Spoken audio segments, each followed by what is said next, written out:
എല്ലാവർക്കും നമസ്കാരം.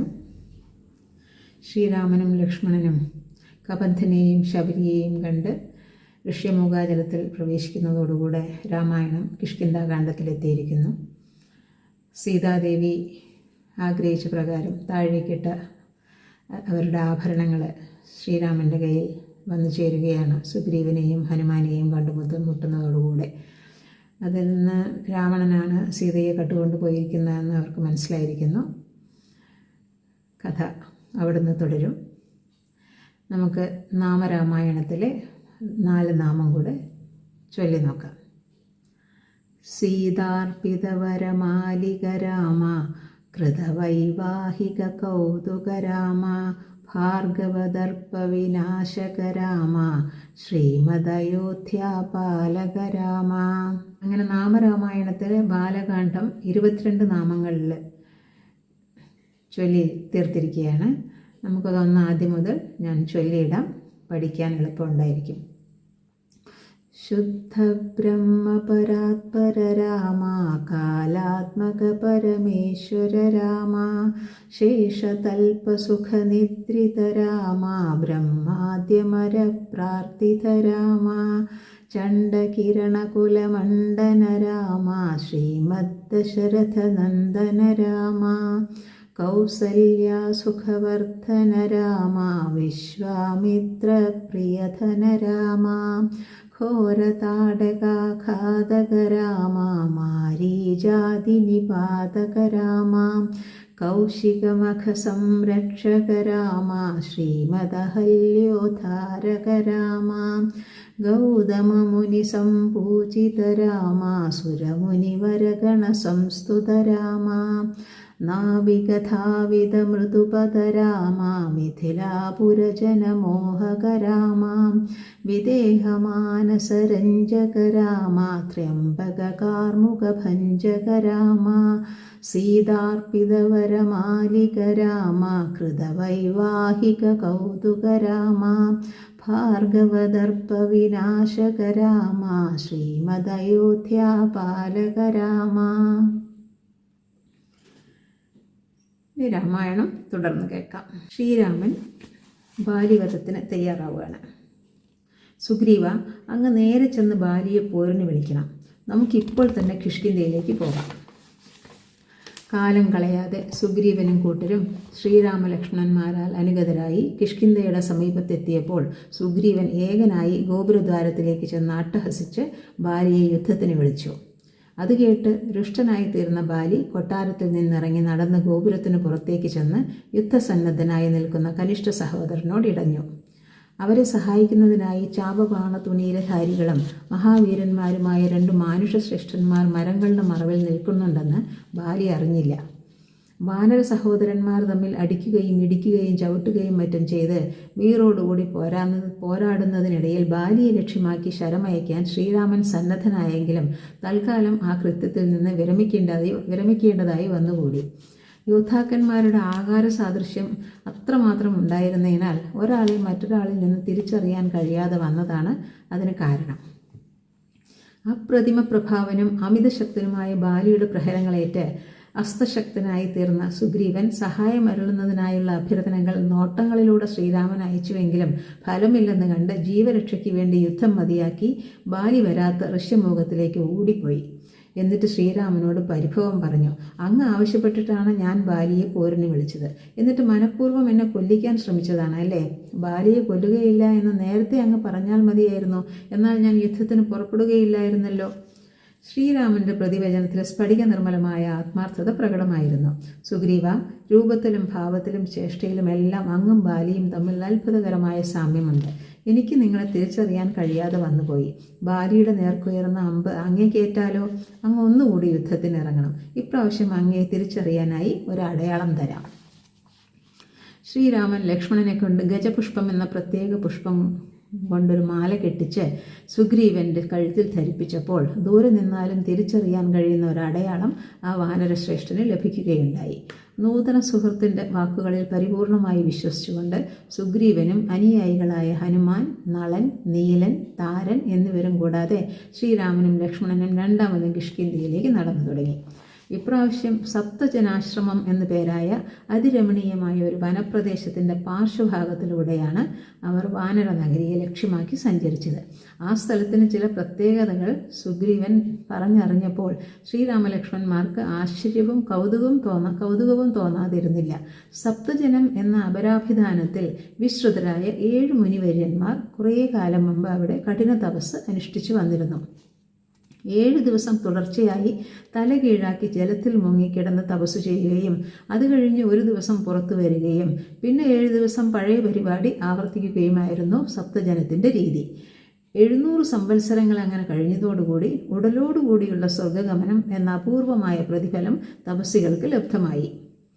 ഒരു ദുർഗം എന്ന പോലെ ഇടതൂർന്ന് വളർന്നു നിൽക്കുന്ന വൃക്ഷസമുച്ചയങ്ങളുടെ മധ്യത്തിലായിരുന്നു അവരുടെ തപോവാടം എന്നുള്ളതുകൊണ്ട് ദേവസുരാദികൾക്കും മൃഗങ്ങൾക്കും മറ്റും അവിടം അപ്രാപ്യവുമായിരുന്നു.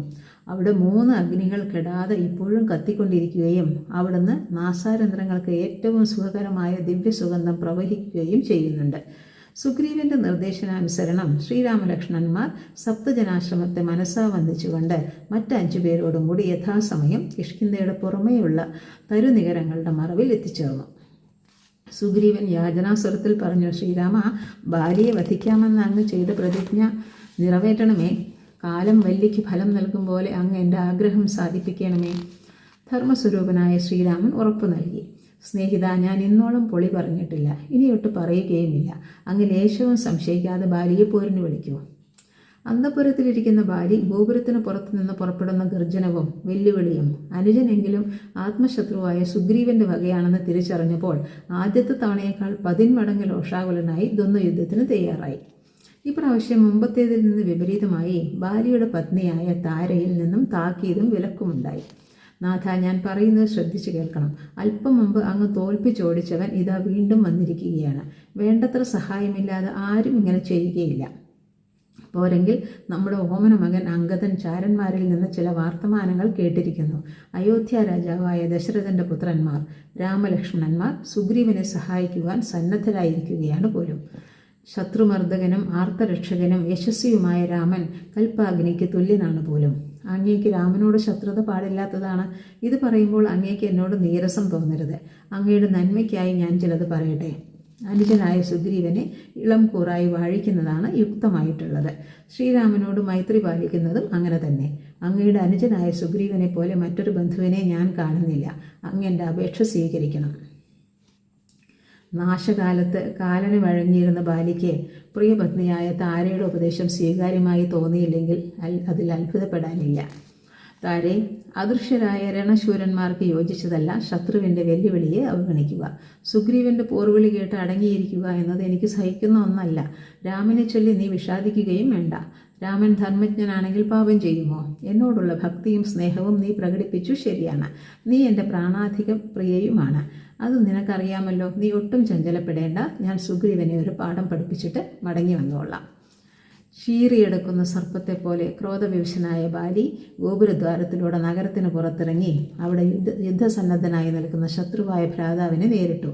വജ്രത്തിനൊത്ത നഖങ്ങൾ കൊണ്ടും ഇരുമ്പിനൊത്ത മുഷ്ടികൾ കൊണ്ടും അതുപോലെയുള്ള കാലുകൾ കൊണ്ടും ഭീമബലന്മാരും ഗരുഡവേഗന്മാരുമായ സഹോദരന്മാർ നടത്തിയ ഘോരമായ പോരാട്ടം കുറേ നേരം തുടർന്നു. അപ്പോഴേക്കും സുഗ്രീവൻ എതിരാളിയുടെ അടിയും ഇടിയും ഏറ്റ് അവശനാകുന്നതും പേർത്തും സഹായം അഭ്യർത്ഥിക്കുന്ന നോട്ടങ്ങൾ അയക്കുന്നതും കണ്ട ശ്രീരാമൻ മരങ്ങളുടെ മറവിൽ നിന്ന് കോദണ്ഡചാപം കുലച്ച് തീക്ഷ്ണമായൊരു ശരം തൊടുത്തു. ബാലിയുടെ വക്ഷപ്രദേശത്തെ ലക്ഷ്യമാക്കി അത് ചെന്നു. ഉത്തരക്ഷണത്തിൽ രാമാസ്ത്രം നെഞ്ചിൽ തറച്ച് ഒഴുകുന്ന രക്തം ശരീരത്തിലാകെ പരത്തിക്കൊണ്ട് മഹാപരാക്രമയും മഹാബലനുമായ ബാലി കൊടുങ്കാറ്റേറ്റ് വീഴുന്ന പൂത്ത അശോകവൃക്ഷം പോലെ നിലം പതിച്ചു.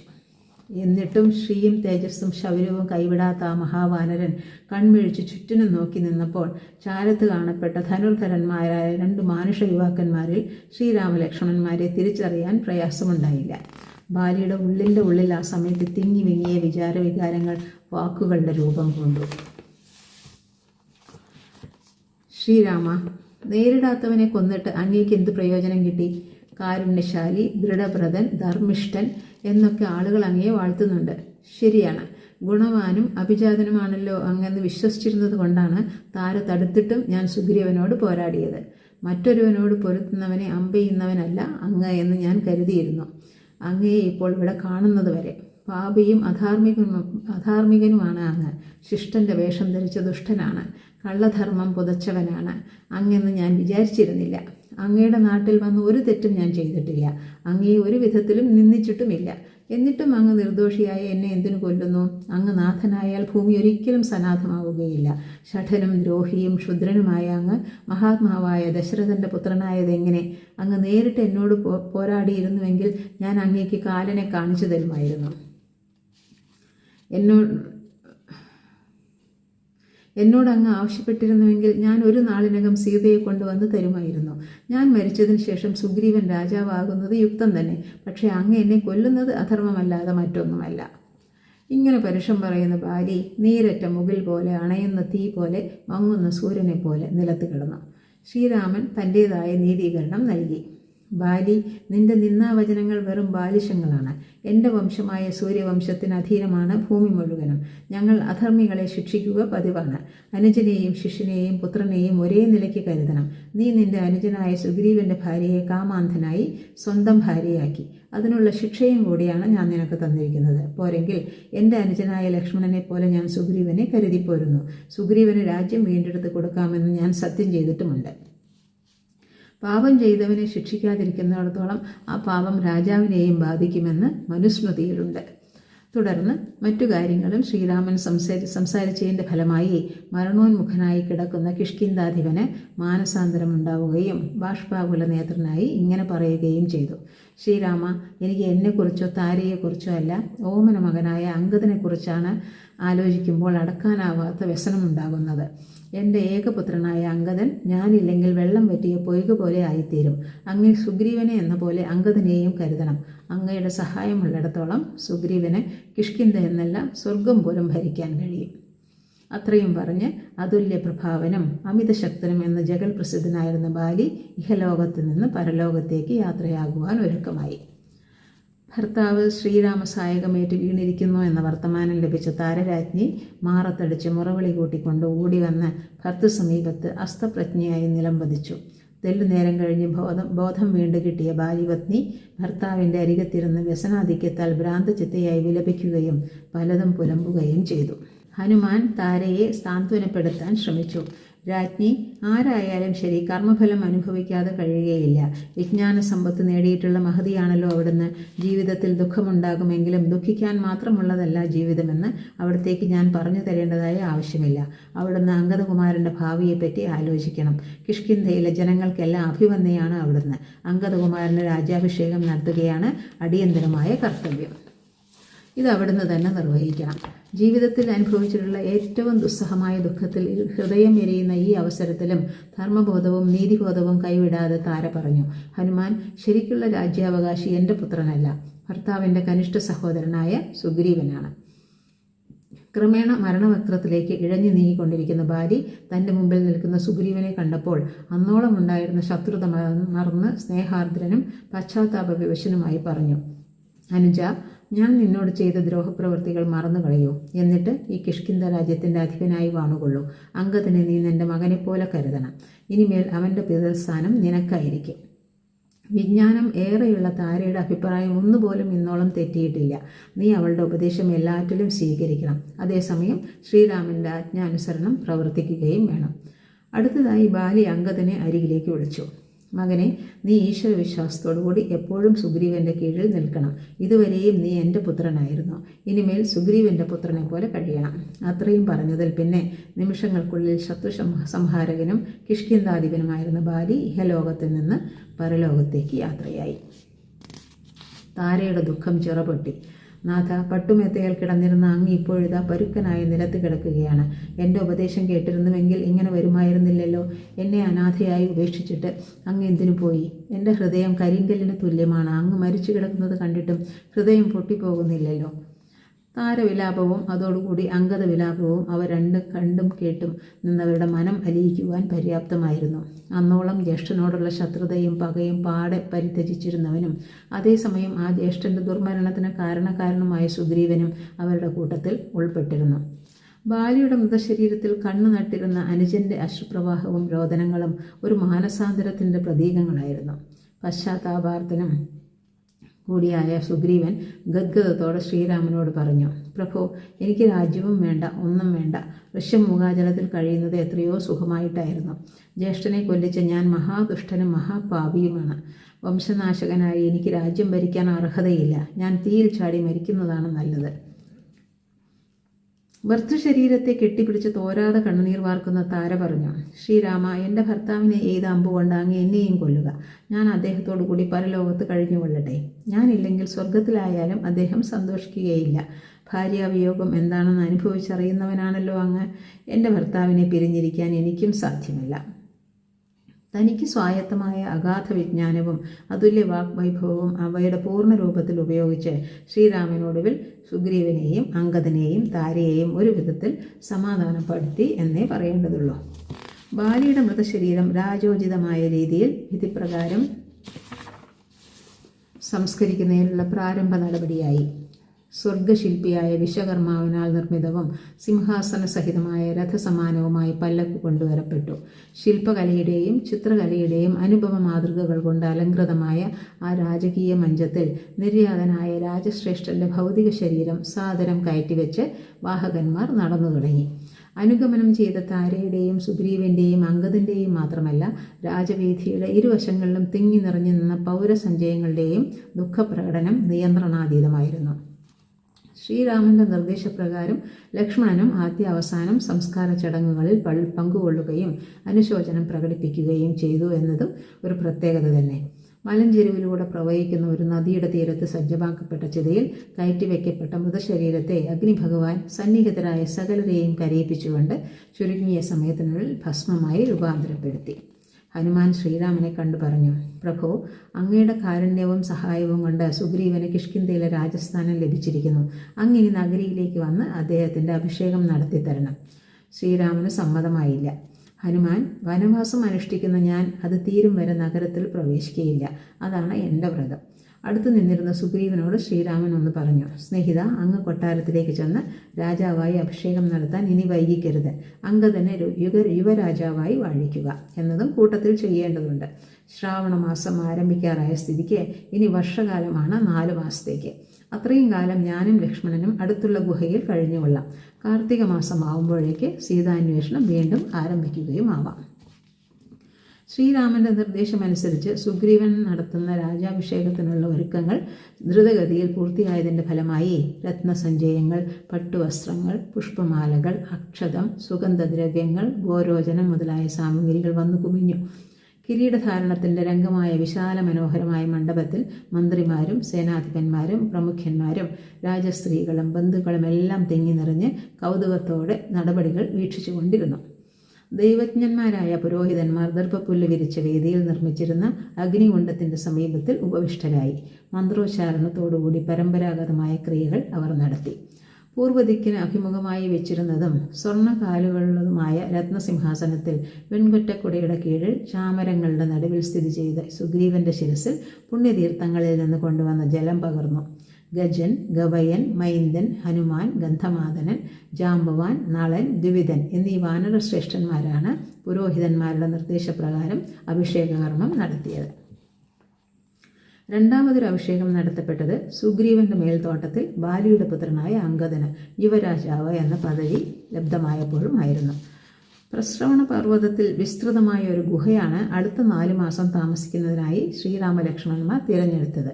നാനാവൃക്ഷലതാദികൾ ധാരാളമായി വളർന്നു നിൽക്കുന്ന ആ പരിസരത്തിലൂടെ ചെളിയുടെ അംശം പോലും കലരാത്ത നിർമ്മല ജലം നിറഞ്ഞ ഒരു നദി ഒഴുകുന്നുണ്ട്. സുഗ്രീവന്റെ ആസ്ഥാനമായ കിഷ്കിന്ധ നഗരിയുടെ അടുത്ത് തന്നെയാണ് ആ ഗുഹ എന്നതും മെച്ചമായിരുന്നു. പ്രകൃതിയുടെ സർവ്വഭംഗികളും ഒത്തിണങ്ങിയതാണ് ആ താമസസ്ഥലമെങ്കിലും അവയിൽ മുഴുകി ആനന്ദിക്കുവാൻ കഴിയാത്ത ശ്രീരാമന്റെ മനസ്സ് തന്നിൽ നിന്നും വേർപെട്ടിരിക്കുന്ന പ്രിയതമയിലായിരുന്നു. മിക്കപ്പോഴും സീതയെക്കുറിച്ച് ആലോചിച്ചു കൊണ്ടിരിക്കുന്ന ശ്രീരാമൻ ഇടയ്ക്കിടയ്ക്ക് ദീർഘനിശ്വാസം ചെയ്യുന്നതും കണ്ണുകളിൽ ചുടുജലം നിറയുന്നതും ലക്ഷ്മണൻ കാണാറുണ്ട്. ലക്ഷ്മണന്റെ ആശ്വാസവചനങ്ങൾ തനിക്ക് സാന്ത്വനമരുന്നതായി ശ്രീരാമൻ പലപ്പോഴും ഭാവിക്കുന്നുണ്ടെങ്കിലും മറിച്ചായിരുന്നു വാസ്തവം.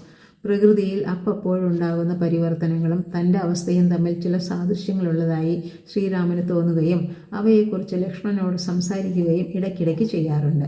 സന്ധ്യാസമയത്തിന് തൊട്ടു മുമ്പായി അരുണിമയാകുന്ന രക്തചന്ദനം പൂശിയും ഇളം കാറ്റുകളാകുന്ന ദീർഘനിശ്വാസങ്ങൾ പുറപ്പെടുവിച്ചും കഴിയുന്ന ആകാശം ഒരു കാമവിവശനെ പോലെയല്ലേ? മഴത്തുള്ളികൾ ധാരാളമായി മുകളിൽ നിന്ന് വീഴുമ്പോൾ ദുഃഖാർത്തയായ സീത കണ്ണുനീർ പൊഴിക്കുന്നതിനൊപ്പമല്ലേ? കാർമേഘങ്ങൾക്കിടയിൽ ഇടയ്ക്കിടയ്ക്ക് മിന്നിപ്പൊലിയുന്ന മിന്നൽ പിണറുകളും രാവണന്റെ അധീനതയിലായിരിക്കുന്ന സീതയും തമ്മിൽ ചില സാമ്യങ്ങളില്ലേ? അരയന്നങ്ങളും മയിലുകളും മറ്റു പക്ഷികളും ആനകളും സിംഹങ്ങളും മറ്റു മൃഗങ്ങളും എല്ലാം തങ്ങളുടെ ഇണകളുമായി സോല്ലാസം സമയം ചെലവഴിക്കുമ്പോൾ പ്രിയവിരഹത്താൽ ആർത്തനായ താൻ മാത്രം ഏകനായിരിക്കുന്നതിൽ ശ്രീരാമൻ പരിതപിക്കാറുണ്ട്. വർഷകാലം അതിൻ്റെ മൂർധന്യത്തിലായതോടുകൂടി ആകാശദേശം സദാ കറുത്തിരുണ്ടുകയും മഴവെള്ളം ഭൂമിയിൽ എല്ലായിടത്തിലും പരന്നൊഴുകുകയും ചെയ്തു. ഉത്തുംഗമായ പർവ്വതശൃംഗങ്ങളിൽ നിന്ന് നിരവധി വെള്ളച്ചാട്ടങ്ങൾ ഊക്കോടെ പതിച്ച് കുത്തിയൊലിക്കുന്ന നീർച്ചോലകളായി രൂപാന്തരപ്പെട്ടു. പക്ഷികൾ നനഞ്ഞു കുതിർന്ന ചിറകുകൾ ബുദ്ധിമുട്ടി വീശിക്കൊണ്ട് ചേക്കേറുന്നതും താമരപ്പൂക്കൾ മെല്ലെ കൂമ്പിത്തുടങ്ങുന്നതും കാണുമ്പോൾ മാത്രമേ സൂര്യാസ്തമനം അടുത്തിരിക്കുന്നു എന്ന് മനസ്സിലാക്കാൻ സാധിച്ചിരുന്നുള്ളൂ. പത്നി സമേതനായി സുഖജീവിതം നയിച്ചുകൊണ്ട് മഴക്കാലത്തിൻ്റെ ആസ്വാദ്യത അനുഭവിച്ച് കൊട്ടാരത്തിൽ സർവ്വഭോഗങ്ങളും അനുഭവിക്കുന്ന സുഗ്രീവനെ ഓർമ്മിക്കുമ്പോൾ ധർമ്മിഷ്ഠാഗ്രഹണി ആയതുകൊണ്ട് മാത്രം ശ്രീരാമന് അസൂയ തോന്നിയില്ല എന്നേയുള്ളൂ. സുഗ്രീവനാണെങ്കിൽ അനേക സംവത്സരം നീണ്ടുനിന്ന ഗിരിവാസത്തിലെ കഷ്ടപ്പാടുകൾ പെട്ടെന്ന് പഴങ്കഥകളായി മാറിയതോടെ സ്വപ്നത്തിൽ കൂടി കാണാൻ കഴിയാതിരുന്ന സമ്പത്തുക്കളുടെ അധിപനും സർവ്വസുഖങ്ങളും അനുഭവിക്കുന്നവനുമായപ്പോൾ കർത്തവ്യബോധം കുറഞ്ഞതിൽ അതിശയിക്കാനില്ല. രാജ്യകാര്യങ്ങളെല്ലാം മന്ത്രിമാർക്ക് വിട്ടിട്ട് സദാസമയവും ഭോഗാനുഭവങ്ങളിൽ മുഴുകിയിരുന്ന പുതിയ വാനര രാജാവ് ദിവസങ്ങളും ആഴ്ചകളും മാസങ്ങളും കടന്നുപോയത് അറിഞ്ഞതേയില്ല. രാജാവ് അബദ്ധസഞ്ചരണം ചെയ്യുന്നതായി കണ്ടാൽ അദ്ദേഹത്തെ നേർവഴിക്ക് നയിക്കുന്നതിനായി ഉപദേശിക്കുക എന്നത് കർത്തവ്യമായി കരുതിയിരുന്ന ഹനുമാൻ ഒരിക്കൽ പറഞ്ഞു, തിരുമേനി, ശ്രീരാമപത്നിയായ സീതാദേവിയെ അന്വേഷിച്ച് കണ്ടുപിടിക്കുന്നതിനുള്ള സമയം അതിക്രമിക്കുകയാണ്. അങ്ങേക്ക് വേണ്ടതെല്ലാം ശ്രീരാമൻ ചെയ്തു കഴിഞ്ഞു. ഇനി ശ്രീരാമന് വേണ്ടതെല്ലാം ചെയ്തു കൊടുക്കാൻ അങ്ങ് ബാധ്യസ്ഥനാണ്. നിശ്ചിതമായ കാലം കഴിഞ്ഞ് മിത്രകാര്യത്തിന് ഇറങ്ങുന്നത് ശരിയല്ല. ശ്രീരാമൻ്റെ സൗഹൃദമാണ് വാനരവർഗത്തിൻ്റെ ശക്തിയുടെ അടിസ്ഥാനമെന്ന സത്യം മറക്കരുത്. ഹനുമന്ത് ഉപദേശം നിദ്രാവലംബിയായിരുന്ന സുഗ്രീവന്റെ പ്രജ്ഞയെ പിടിച്ചു കുലുക്കി ഉണർത്തുക തന്നെ ചെയ്തു. അദ്ദേഹം സൈന്യാധിപനൊരു ആജ്ഞ നൽകി. നീല, ലോകത്തിൽ എവിടെയുള്ള വാനരന്മാരായാലും ശരി, അവരെ ഈ കിഷ്കിന്ധയിലേക്ക് വരുത്താനുള്ള ഏർപ്പാടുകൾ ഉടൻ ചെയ്യണം. അതിനായി എന്തെങ്കിലും നടപടികൾ അടിയന്തരമായി സ്വീകരിക്കണമെന്ന് അങ്ങേക്ക് തോന്നിയാൽ അങ്ങേക്ക് ചെയ്യാവുന്നതാണ്. എൻ്റെ അനുമതിക്കായി അങ്ങ് കാത്തു നിൽക്കേണ്ടതില്ല. 15 ദിവസങ്ങൾക്കുള്ളിൽ ഇവിടെ എത്താത്ത വാനരന്മാർ വധശിക്ഷ അനുഭവിക്കും. ഇതിനിടയിൽ വർഷകാലവും ശ്രീരാമൻ ഗുഹാവാസത്തിനായി നീക്കിയിരുന്ന 4 മാസക്കാലവും കഴിഞ്ഞ് ശരത്കാലം വന്നെത്തി. അതോടെ പ്രകൃതിക്ക് തന്നെ ഒരു പരിവർത്തനം സംഭവിച്ചു കഴിഞ്ഞിരുന്നു. സുഗ്രീവൻ ഹനുമാന്റെ ഉപദേശമനുസരിച്ച് സീതാന്വേഷണത്തിനുള്ള പ്രാരംഭ നടപടികൾ എടുത്തു തുടങ്ങിയിരിക്കുന്നു. ഇനി അടുത്ത ദിവസം.